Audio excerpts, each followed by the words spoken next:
Who the hell is Diane Nash? May not be a great sermon title, but it is what Robert Kennedy wanted to know in 1961. Who the hell is Diane Nash is exactly what he said. Depending on whom you ask for an answer, though, you might hear different things.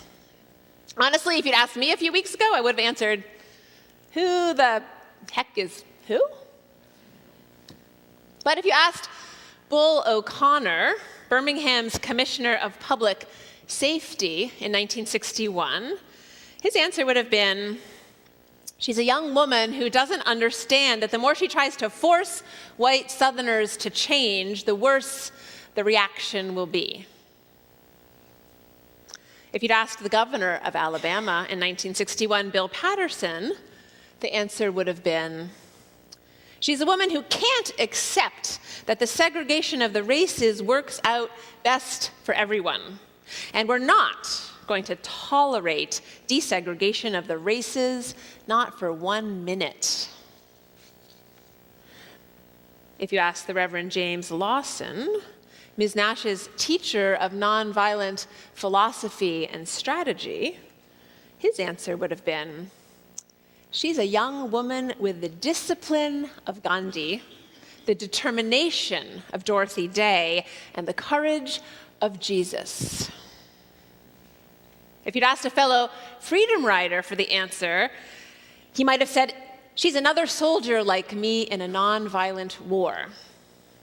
If you asked an avid moviegoer today, the answer could be, she's that beautiful woman riding next to Martin Luther King Jr. as he was driving into Selma in that movie called Selma.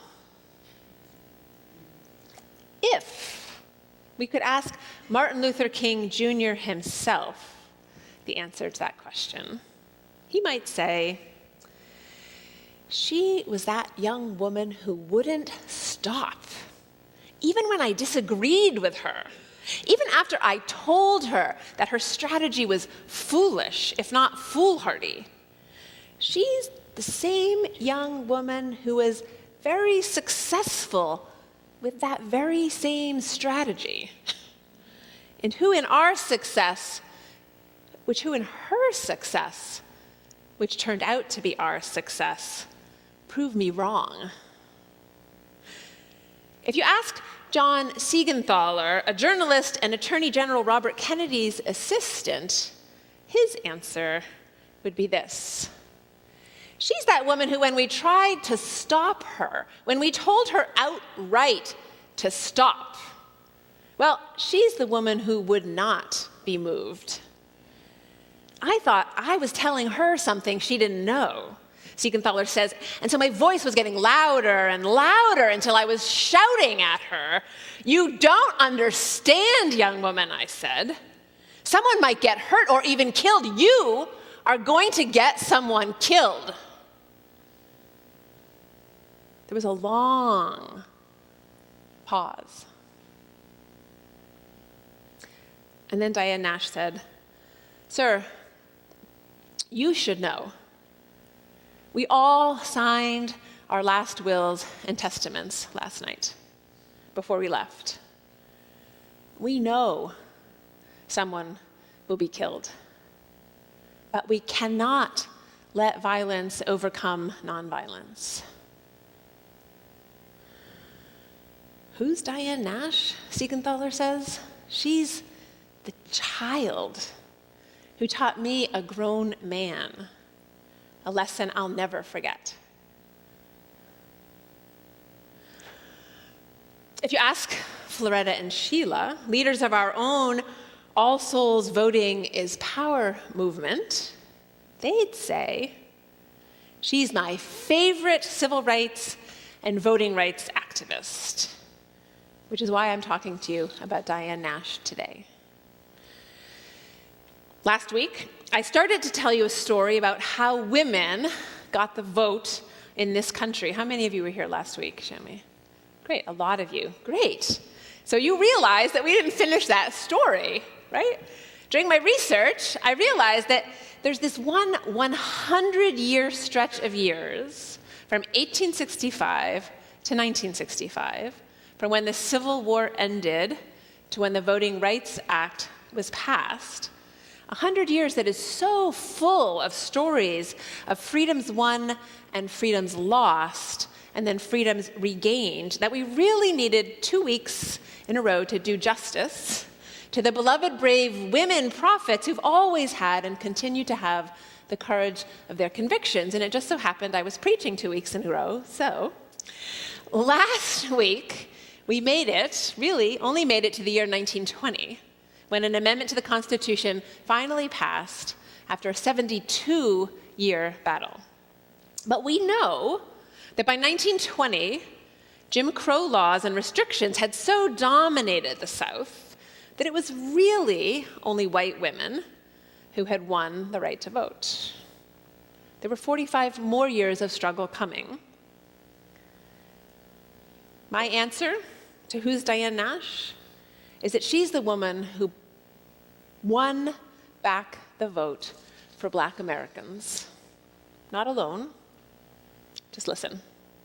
Raised in Chicago by a very loving family, Nash wasn't exposed to the extremes of segregation in the South growing up. Of course, she knew the facts about segregation, but everything changed for her when she moved to Tennessee to attend Fisk University. When I actually went south, she says, and actually saw signs that said white and colored, and I actually could not drink out of that water fountain or go to that ladies' room, I had a first time and really emotional reaction. Up until then, I just had ideas about segregation and racism. It was strange for me to hear her say it, because as I was listening, I realized that I know, too, what it's like to have ideas about prejudice and thoughts about racism, and I know what it's like to be disconnected from my feelings about those things, prejudice and racism. It's what happens when you're white and you live in what I now call a white bubble, which is pretty much the way I grew up, and pretty much the way I lived as an adult for a long time.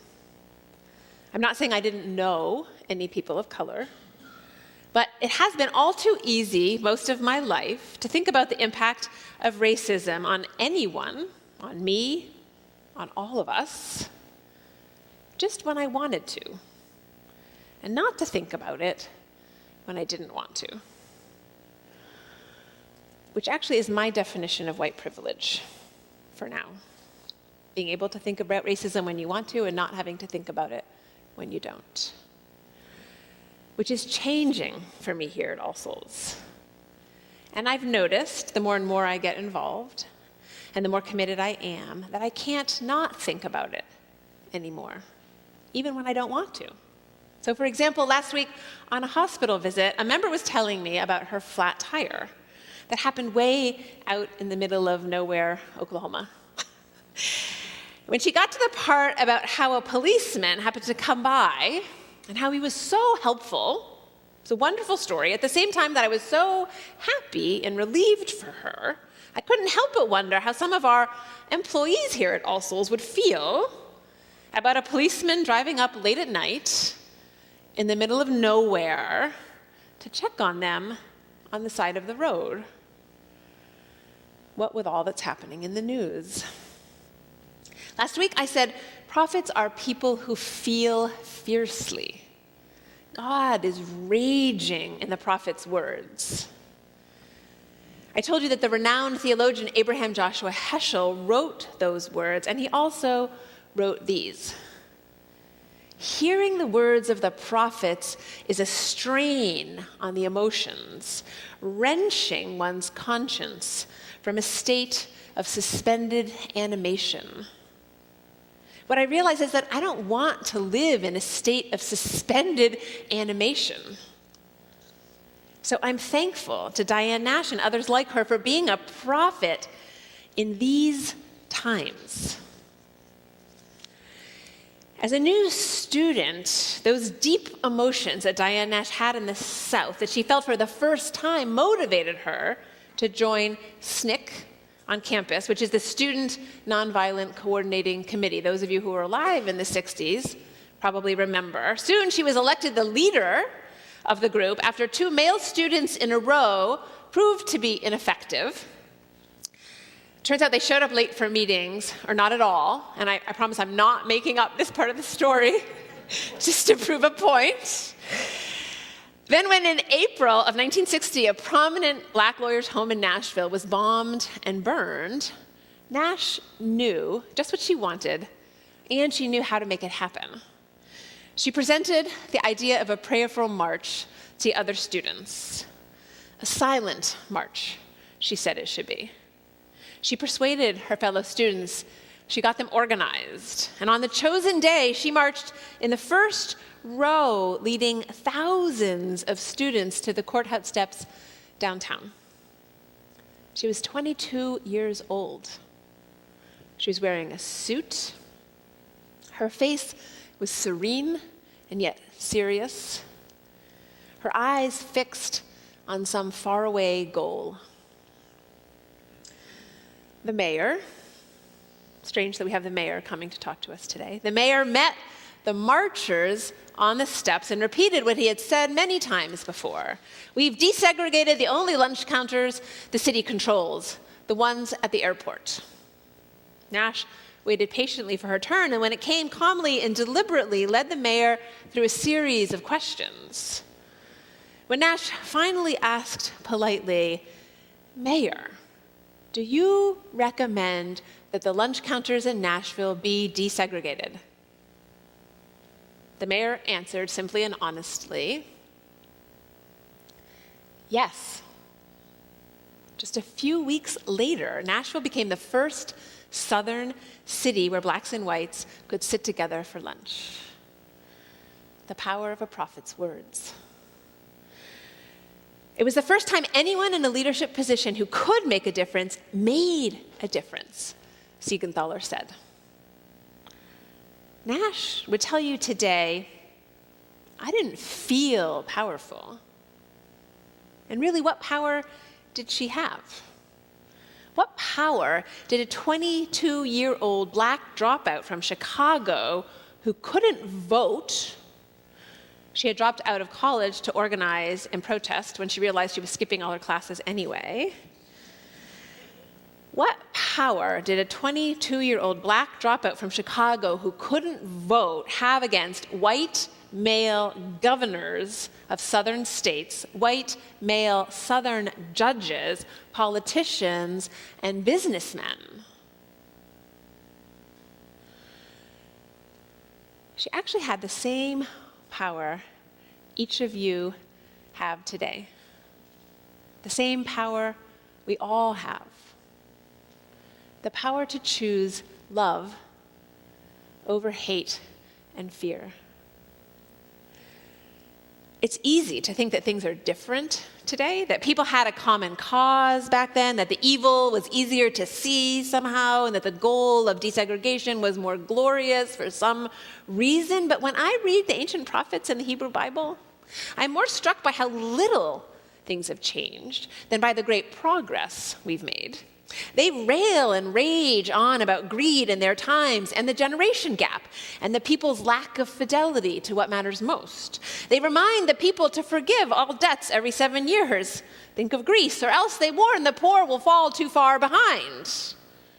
We know there's enough injustice today for us to be able to test our hearts with the philosophy of nonviolence and to try our hand at nonviolent direct action, even if it's just in our homes and in our workplaces.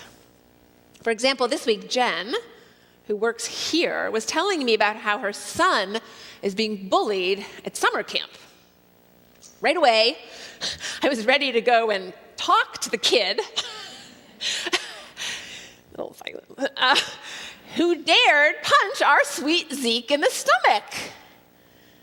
Then I started wondering what was the right thing to say to him. Zeke has dark skin. And I've seen people treat my dark-skinned friends differently than my white friends in restaurants and malls here in Tulsa.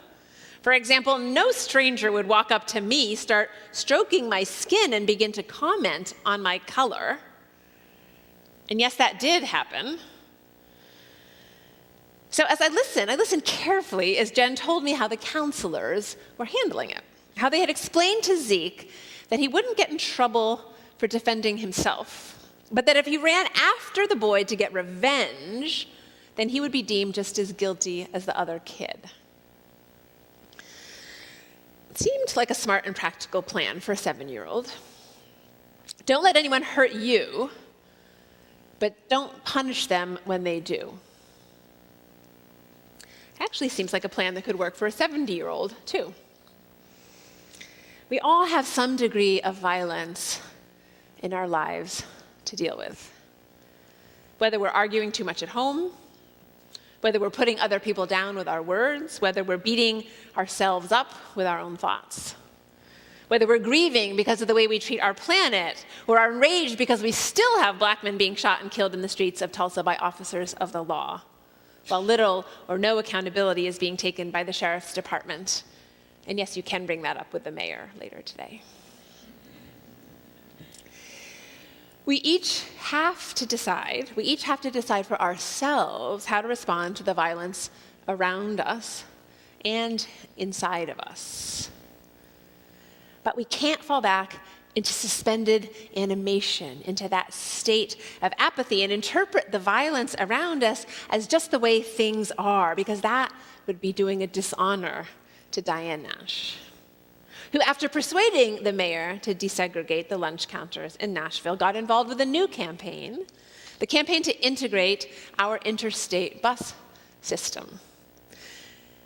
In 1961, 7 white and 6 black students boarded 2 Greyhound buses in Washington, D.C., and headed south. I'm sure most of you know this history. The film you watched was a clip of the Freedom Riders training for those bus trips. Verbal threats, despite their optimism and passion, verbal threats soon turned into violent attacks. The further south the buses traveled, the more dangerous it got. One bus was burned. Thankfully, the passengers got off board before. And then riders on the second bus were attacked viciously when they disembarked in Birmingham. They had to be evacuated for their own protection, and leaders of the movement had to decide whether to stop or whether to continue the campaign. Martin Luther King traveled himself to Nashville and told Nash and the other students that the leaders of the movement agreed they'd be doing more harm than good if they were to keep at it. But the students didn't want to stop. When they asked King if he would ride with them, he actually refused, adding, "If I were you, I wouldn't be going back to Alabama on any Greyhound buses." But believing in the power of the principles she'd been taught and experienced, Nash insisted that they continue, supported the students, explaining later that if we allowed the Freedom Rides to stop at that point, just after so much violence had been inflicted, the message would have been sent that all you have to do to stop a nonviolent campaign is inflict massive violence. When news reached Washington that more buses would soon be heading south, Attorney General Robert Kennedy, who was eager to keep embarrassing racial violence off the front pages and off our television screens, shouted, okay, now you know what he said, so you ready? He shouted, "Who the hell is Diane Nash?" And then he pleaded with her to stop. Pleaded with her. But by then, Nash had made her calculations, and she had made up her mind. The movement was more important than the lives of its organizers. And so the Freedom Riders didn't stop. The violence didn't stop either.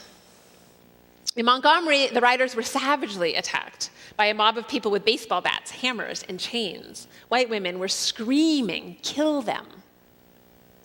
One protester said, "I asked God to be with me, to give me the strength I would need to remain nonviolent and to forgive them." The police stood by watching.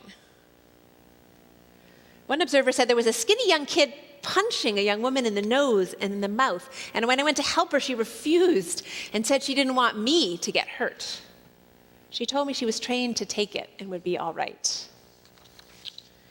Another said, "Some men held a freedom rider down while white women clawed his face with their nails. And they held up their little children who couldn't have been more than a couple of years old, to claw his face too. I had to turn my head back because I couldn't watch it." I can't help wondering if I'd been there, what I would have done.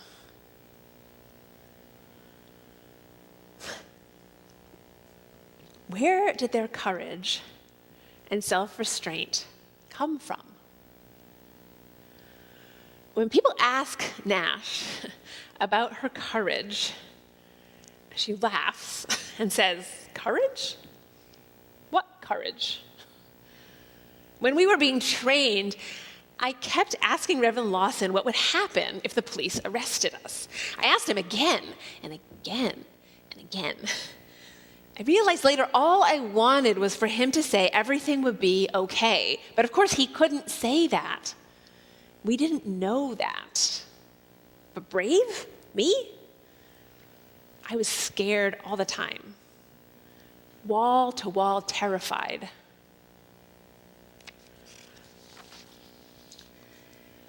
We know that Lawson, who taught Nash, and King studied and were inspired by Gandhi's philosophy of nonviolence, and by his success liberating India from British rule using nonviolent direct action.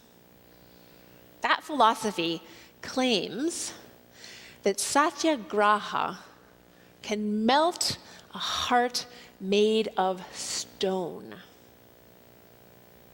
A force that powerful is something that can change our world. Indeed, it has changed our world and many of our lives. Satya is truth or love. Gandhi would say, truth is, love is. We can't stop it from being. Agraha means polite insistence, or holding to, or force. So satyagraha means insistence on truth, or love force. Satyagraha is what gave one 22-year-old college dropout the power to change the future of our whole country. The Freedom Rides started in May. They continued for one summer only, and in November, the Interstate Commerce Commission issued rules prohibiting segregated transportation facilities in the whole United States of America. And then the Freedom Riders would go on to support nonviolent actions throughout the South, finally winning back the vote promised in 1865 and finally delivered in 1965.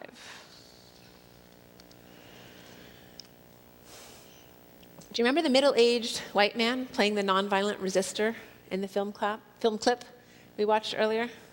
Do you remember what he said when he was asked to move out of his pretend seat at the pretend lunch counter? Do you remember?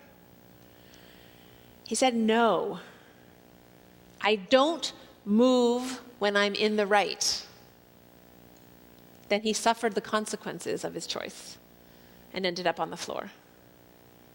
So I ask you this morning to consider this week, what makes you not want to move? Is it racism? Is it climate change? Is it domestic violence? Is it the shamefully high numbers of women in our Oklahoma prisons? Is it women being bought and sold as sex slaves? across our country being marketed here in Tulsa? Or is it children not even having paper in pens in our North Tulsa schools? I'm not making that one up either. Remember, you have the same capacity and power Diane Nash has. We all have the same capacity to feel fiercely and the same power to choose love over hate and fear.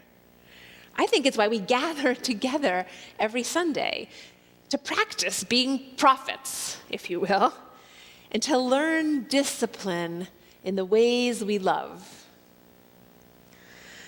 I have another example for you. It's a personal one. Nicole, who many of you know, reminded me recently how she practices being nonviolent when she feels like certain white people in this congregation still don't want her, with all the changes she represents, to be here at All Souls.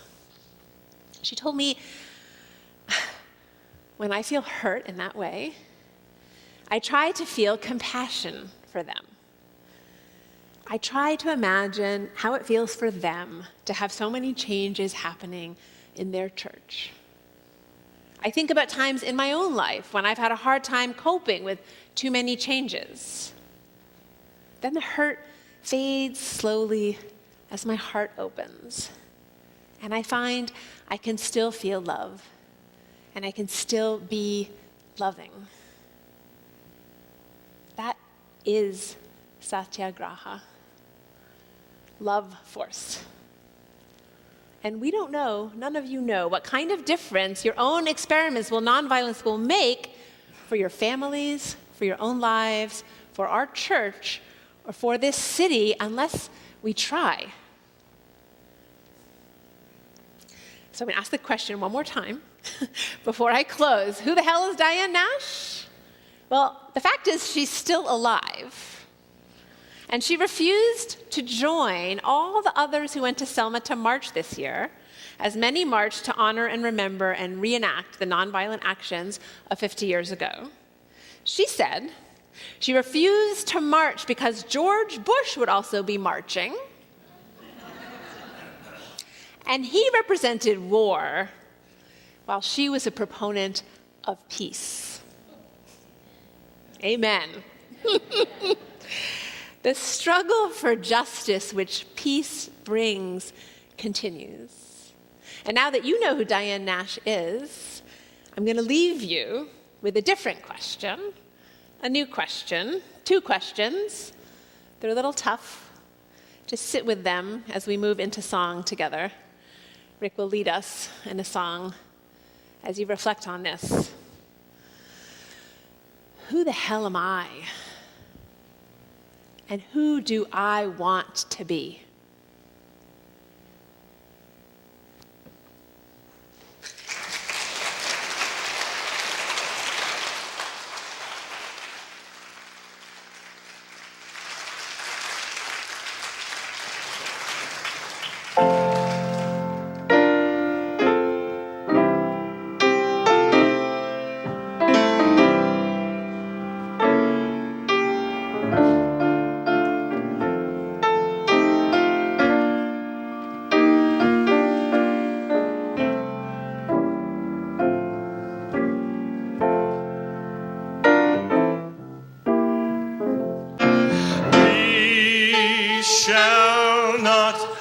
We shall not be moved. I want to hear your voices.